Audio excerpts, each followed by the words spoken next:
The sand is cold even in summer.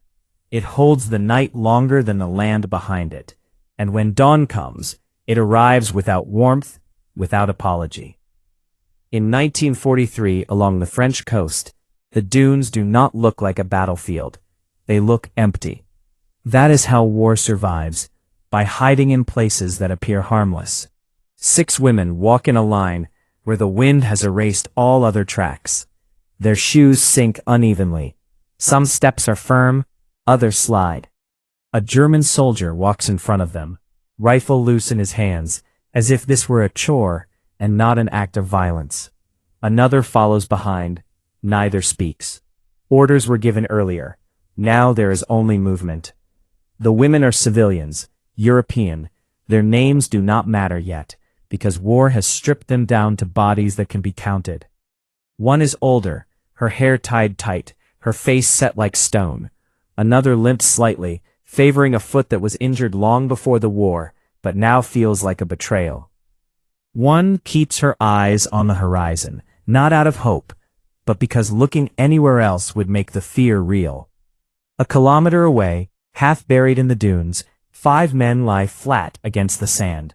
They have been there since before first light. They do not move when the wind cuts across their faces. They do not speak. Their rifles are wrapped in cloth to keep the sand out of the mechanisms. Every breath is measured. Every blink is deliberate. They are not soldiers in uniform. They are the French resistance, though the word resistance makes them sound larger than they are. They are 5 men with weapons they can barely afford to fire, watching 6 women being marched toward a place no one returns from. They followed the Germans quietly, at a distance, using the dunes as cover. They know this stretch of coast. They have memorized where the sand collapses. They know the sound a boot makes when it hits a hollow patch, and they know how far that sound travels. One of them, the youngest, presses his face deeper into the sand when the wind shifts. He tastes salt and rust. He wants to ask how close they need to be, but he does not. Questions make noise. Noise gets people killed. The Germans stop near a shallow depression between dunes. It is not a pit. It is not prepared ground. It is simply a place where the sand dips, where bodies would fall out of sight from the road beyond the ridge. Efficiency without ceremony. The women are ordered to stop. A hand gestures. One of them stumbles forward before she realizes the command was meant for all of them. The soldier behind her grabs her arm, not roughly, just firmly enough to remind her who controls gravity in this moment. Silence stretches. It is not peaceful silence. It is the kind that presses on the chest, that fills the ears until you hear your own blood moving. Somewhere, far away, a gull cries, then stops. In the dunes, the 5 men exchange glances without turning their heads. This is the moment they have been waiting for, and it is worse than they imagined. The distance is still too great. The Germans are too alert. One wrong shot, and the women die before they even fall. They wait. A German officer approaches from behind the ridge, boots crunching softly. He speaks briefly to the soldiers, his voice calm, almost bored. Papers are checked. A list is unfolded, then folded again. Bureaucracy does not need witnesses. The women are told to kneel. One of them does not understand at first. She looks around, confused, as if expecting a chair, a wall, something familiar. The older woman touches her arm and guides her down. The sand stains their knees immediately, pale fabric darkening with damp. The youngest resistance fighter tightens his grip on his rifle until his fingers ache. He was told to wait for the signal. He does not know what the signal will be. He was told he would know. The wind picks up again, blowing sand across the scene, softening edges, blurring shapes. The officer steps back. One soldier raises his rifle. That is when the signal comes, not as a sound, but as an absence. The officer turns his head slightly, distracted by something behind him. Maybe a sound, maybe nothing. It is enough. The first shot cracks the air like tearing cloth.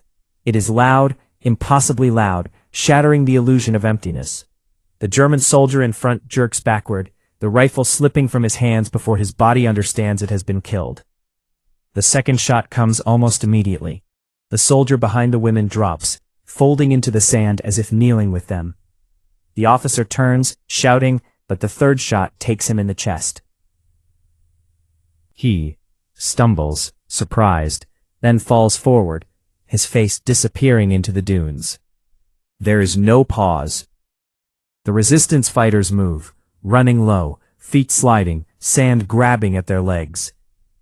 Every step costs energy they cannot spare. One man fires again, missing, the bullet vanishing into the sky. He swears under his breath, already regretting the wasted round. The women scream now, the silence finally broken beyond repair. One of them covers her head, as if sound itself could kill her. Another tries to stand, and falls again, her legs refusing to work. A fourth German soldier appears from behind the ridge, rifle up. He fires blindly, the shot snapping past one of the resistance fighters, close enough that he feels the heat of it. Sand erupts beside him, stinging his face. They return fire together. 2 shots. 1 hits. The soldier collapses, rolling down the slope, his body leaving a trail that the wind will erase by morning. And then, suddenly, it is over. The resistance fighters reach the women, breathless, eyes wild, scanning the horizon for more movement. There is none. The coast is empty again, as if nothing has happened. No one celebrates. No one smiles. Hands cut ropes. Words come slowly, awkwardly, as if speech is a language they have forgotten. One of the women cannot stop shaking. Another stares at the bodies in the sand, not with horror, but with something like exhaustion. They know they cannot stay. The sound of gunfire will travel. Someone will investigate. Someone always does. They move quickly now, helping the women to their feet, supporting the one who limps. One resistance fighter gives her his arm, without thinking. It makes them slower, but leaving her behind would cost more than time. As they retreat into the dunes, the wind begins to smooth the surface of the sand. Footprints fade. Blood darkens, then dries, then disappears under a thin shifting layer. By the time the patrol arrives hours later, there is little to see. Bodies, shell casings, questions without answers. The dunes say nothing. War will record this as a minor incident, if it records it at all. No medals will be given, no speeches made. But 6 women will wake up the next morning, somewhere inland, alive, carrying the weight of silence, and the knowledge of how close they came to vanishing into the sand.